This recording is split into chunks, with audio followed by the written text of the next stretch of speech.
Bonjour Marie. Merci d'être passé dans nos réseaux en novembre 2014 sur le sujet des hommes et des femmes et des particularités entre ces hommes et ces femmes. Et j'aimerais savoir ce que tu peux nous en dire en fait sur ce sujet-là et en quoi c'est important pour un homme ou une femme dans le monde de l'entreprise d'aujourd'hui de connaître ces différentes caractéristiques des uns et des autres. Contrairement à un certain discours qu'on définit comme politically correct, où on dit qu'on est égaux et on essaie de nous faire croire qu'on est semblable, j'ai aucune difficulté pour l'égalité de droit, l'égalité des chances entre les hommes et les femmes, mais je crois qu'il reste encore quelques petites différences entre les hommes et les femmes qui ont de grandes conséquences, que ce soit au niveau du travail, que ce soit au niveau du couple, que ce soit au niveau de la société en général. Et l'ignorance de ces différences-là, ou le refus d'accepter ces différences, crée énormément d'incompréhension tant à l'intérieur des couples que dans les milieux de travail.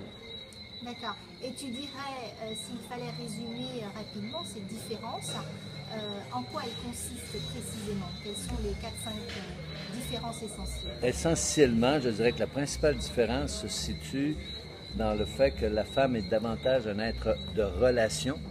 Elle essaie d'établir des alliances avec ses copines, avec son partenaire aussi, avec ses collègues de travail, alors que les hommes sont beaucoup plus axés, eux, vers l'action.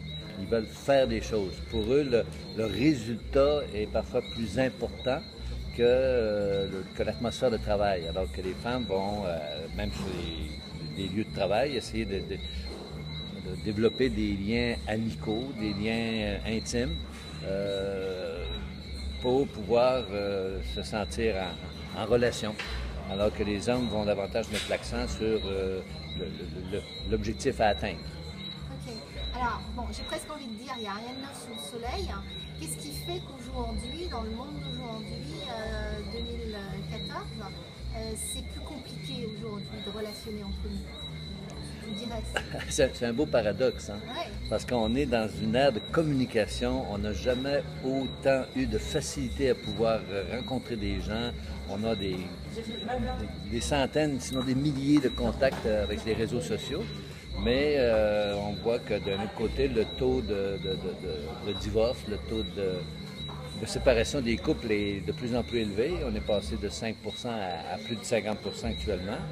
Et dans le milieu du travail, c'est sûr qu'avec raison, quand les femmes sont arrivées sur le marché du travail, elles ont voulu faire ce qu'on appelle, à juste titre, de la conciliation travail-famille. Donc, elles sont arrivées dans un marché où, en général, les hommes sont très, très hiérarchiques. Hein? Ouais. Elles sont arrivées dans un marché du travail et elles ont voulu changer quelque peu les règles. Donc, ça a provoqué des réactions.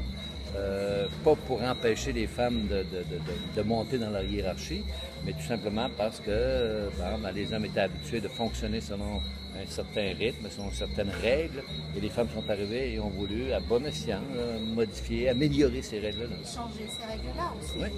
Les changer, et même, c'est ce que je dis souvent, les femmes, vous êtes le facteur d'évolution de l'humanité. C'est vous qui remettez souvent les choses en question, là où les hommes vont davantage être le facteur de cohésion, le facteur de consolidation.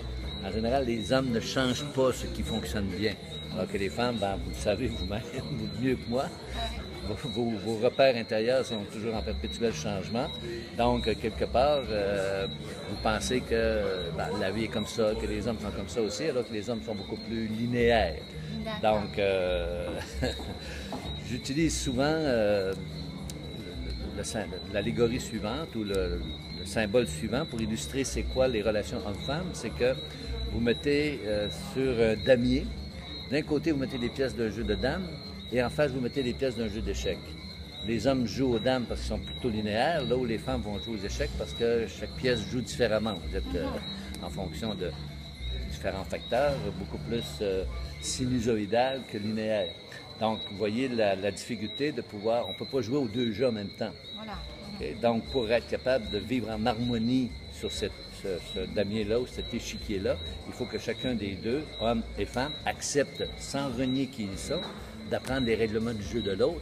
Si on veut soit alterner les jeux, une journée on joue aux échecs, le lendemain on joue aux dames, ou trouver un troisième jeu qui qui va convenir aux deux, à partir de certains règlements des deux jeux. Et ça, on peut le faire autant au niveau du couple qu'au niveau de la société, qu'au niveau du travail. C'est noté. Merci beaucoup de tes bons conseils et à très bientôt sur le Soleil des Antilles. Merci beaucoup, Marie.